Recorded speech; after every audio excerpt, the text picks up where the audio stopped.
জীবনে অনেক ভিডিও দেখছেন, অনেকের অনেক কথা শুনছেন। আমার দুই একটা কথা, কিছু কথা আপনাদের সঙ্গে শেয়ার করব। তো আমার ভিডিওটা একটু সময় নিয়ে শুনবেন। আর একটা প্রশ্ন রেখে যাব, এই প্রশ্নের উত্তরগুলো আপনারা সচেতন মানুষ, অবশ্যই এই উত্তরগুলো আমাকে একটু দিয়ে যাবেন। আমি কি খুব একটা ভুল বলছি? আর তারা যে কাজটা করছে এটা কি তাদের করা উচিত হয়েছে? একটুও করা উচিত হয়নি। আমার এটা ব্যক্তিগত মত। আমার মনে হয় এই মতের সাথে অনেকেই, হাজারো মানুষ বলবেন যদি আমার ভিডিওটা দেখে থাকেন, যে এটা একেবারেই কোনো মানুষের কাজ হয়নি। এটা এটা একেবারে এটা মানুষের কাজ হতে পারে না। একজন সচেতন নাগরিক, একজন সচেতন মানুষ, একজন বিবেক বা মানুষ কখনো এই ধরনের কাজ করতে পারে না, সম্ভব না। সেটা হচ্ছে কি, এই যে দুই তিন দিন ধরে মানে এই কয়েকদিন ধরে যেটা হইতেছে, এই যে আনসাররা বলতেছে এক দফা এক দাবি, আমাদের দাবি মানতে হবে, আমাদের দাবি। আরে ভাই, এখন হাত উঁচু না করে বলতে পারতেছি না। আমাদের জাতীয়, আমাদের কি জানি, ও মনে থাকে না তো, বিশাল একটা বক্তব্য দিয়েছে তারা। তারা বলছে যে আমাদের জাতীয়করণ করতে হবে।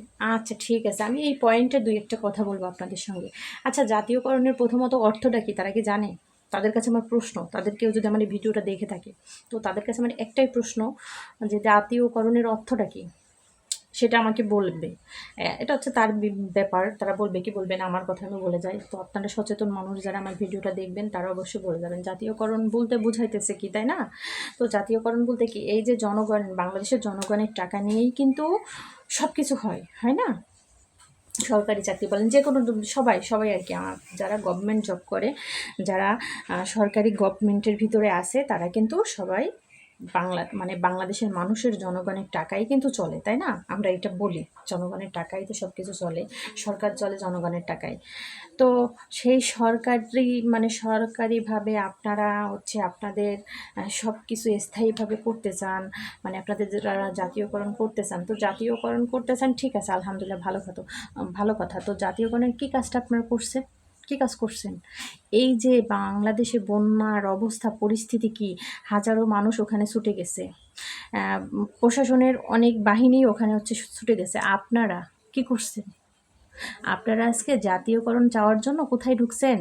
আর কাদের সঙ্গে হচ্ছে আপনারা বাকবিতণ্ড শুরু করছেন? কি করছেন? এটা কি মানুষের কাজ করছেন আপনারা? আপনারা আবার নিজেদের জাতীয়করণ করতে চান। আপনারা তো প্রথমত হচ্ছে, মানে কি বলবো, এক কাতারে হচ্ছে কি বলবো, এটাকে জাতীয়করণ বলে না, এটার অর্থই আপনারা বুঝেন না। আপনারা, আপনাদের দাবি ঠিক আছে, ও আপনাদের এইটা আত্মবিশ্বাস। ও আরেকটা কথা না বলি না, আপনারা এতদিন কই ছিলেন? কোথায় ছিলেন? এতদিন তো আসেননি। এতদিন তো আসেননি। এখন দেখতেছেন ছাত্র সমাজ বা অন্যান্য মানুষ যারা তো তত্ত্বাবধায়ক সরকারে গঠন হয়েছে, এই তত্ত্বাবধায়ক সরকার গঠনের পরে অনেক ধরনের কর্মসূচি, অনেক ধরনের দাবি আদায়ের জন্য মানুষ কত রকমের কথা বলতেছে। আপনাদের আত্মবিশ্বাস যে আমরা তাদের কাছে গেলে হয়তো বা আমাদের আশাটা পূরণ হবে, হয়তো বা 100% আশা নিয়ে যাবো, হয়তো বা 50% পূরণ হবে, এই আশা নিয়েই তো আপনারা গেছেন, এরকম একটা দাবি তুলছেন। তো আপনার দাবি তুলছেন, ঠিক আছে, আলহামদুলিল্লাহ, ভালো কথা। তাহলে এই দাবিটা, এই বন্যা এই বন্যার্তদের মানুষের পাশে যে আগে দাঁড়াইতেন, দাঁড়ানোর পরে তাদের সেবা যত্ন, তাদের সাহায্য করতেন, সহযোগিতা করতেন, ঠিক আছে, যে আপনার ব্যক্তিগত অর্থ দিয়ে করবেন কি করবেন এটা আপনার ব্যাপার, বা আপনাদের যে আনসারের যে টিমগুলো ওখানে যে যতগুলো মানুষ গেছেন, ওইখান থেকে অন্তত 50 জন মানুষ বন্যার্তদের পাশে যাইতেন, যাই তাদের সেবা করতেন, হেল্প করতেন, তাই না? আপনারা তো যেহেতু সরকারি, আধা সরকারি আছেন, বা হয়তো বা কেউ হচ্ছে মাসভিত্তিক টাকা পান, মানে হচ্ছে মাসিক বেতন হারে চাকরি করেন অনেকেই, তাই না? এক একজন এক একভাবে গেছেন না?